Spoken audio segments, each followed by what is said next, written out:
heard of hypovolemia before? Welcome to class.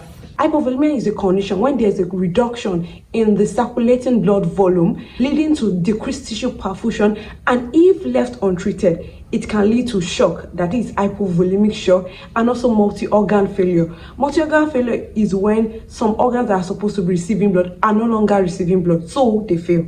It also comes with electrolyte imbalances. Sodium can be up or sodium can be down. Potassium can be up, potassium can be down. Some of the causes of hypovolemia in Nigeria include hemorrhage. Hemorrhage can result from RTA, road traffic accident, trauma, or postpartum hemorrhage. Number 2, severe dehydration. Severe dehydration can result from malaria, it can result from vomiting, it can result from diarrhea, it can also result from gastroenteritis and also cholera. Number 3, hypovolemia can result from burn. So a patient was rushed to your ward. How would you manage this patient? Number 1, take history. As much as you want to start dragging your monitor, take history. This will help you to know what is wrong with this patient. So as you are listening to the health history, you're doing a rapid assessment. You're trying to know what is wrong with this patient. You're trying to know the physical appearance. You're also trying to know if there's bleeding and where there is bleeding. Number 3, check the vitals, check the temperature, check the pulse, check the BP, check the respiration, check the SpO2, that's the oxygen saturation level. This will take us to what will you see when you are looking at this patient. What can you see? Number 1, the early signs. One of the things that you will see after checking your vitals is tachycardia. The patient will have fast and rapid pulse. Number 2 is cold and clammy skin. The patient may also be pale. Number 3 is the low blood pressure. The blood pressure will be low. The patient will be restless, the patient will be anxious, and the patient will be weak. Now to the late signs, which will indicate this patient is going into shock. Severe hypovolemic shock. Number 1 is marked hypotension. The patient blood pressure will be so low, even you may not even be able to read it if you are using the manual speak. Number 2, altered level of consciousness. The patient will now be disoriented. Another thing you will see is oliguria. The patient urine output will be low. A weak pulse. This is showing you that this patient is going into shock.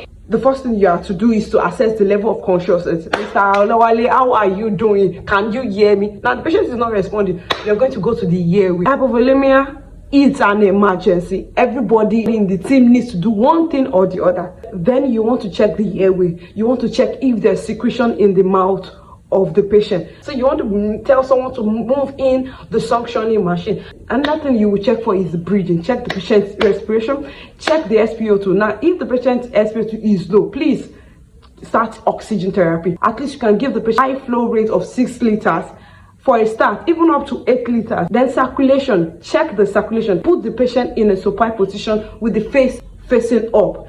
And you can also elevate the leg, but in the case of maybe there's a fracture on the leg, you cannot elevate that leg. It's better you leave that leg alone.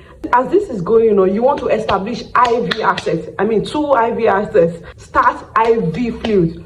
The fluid that you can give patients in this case is 0.9% normal saline or lactated ringas or ringas lactate. Allow you to rush.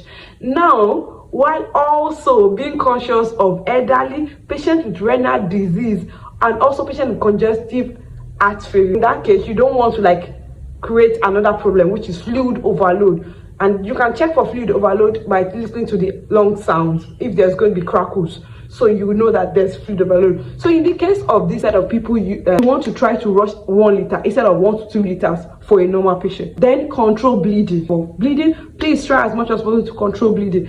And also try to keep the patient warm. Insert a catheter. This will help you to know the urine output. When you are rushing fluid, the urine output is supposed to increase.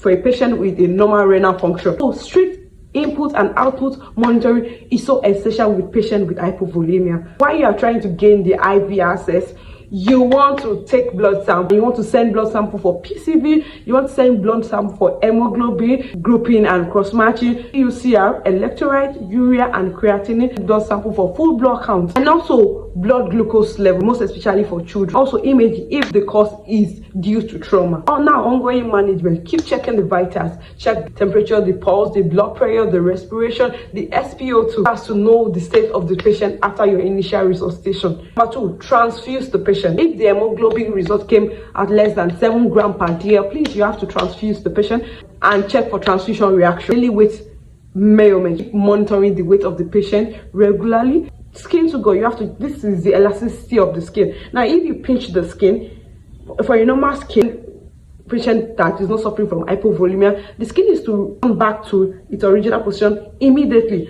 But if after pinching of the skin it still stays there, that means the patient has poor skin to go. Then treat the underlying cause. If the hypovolemia is as a result of postpartum hemorrhage, you want to like administer enteral tonics. If it's as a result of malaria, you want to give anti-malaria. If it's as a result of diarrhea, you want to give anti-diarrhea drugs. And if it's like patient can tolerate, you want to give ORS solution. This patient is still bleeding and you know that the definitive management is going to be surgery, please send consult. So you want to repeat the laboratory investigation you've taken, and also you want to adjust fluid based on the patient's response. Now to the complications your patient may develop if left untreated. Number one, hypovolemia shock. The patient may enter shock. The patient may have acute kidney injury. The patient may also suffer from multi-organ failure. If the patient still remains hypotensive, you can also give vasopressors such as dopamine, norepinephrine. This will actually help to boost the patient's blood pressure. So thank you for coming to this class, and I will see you soon.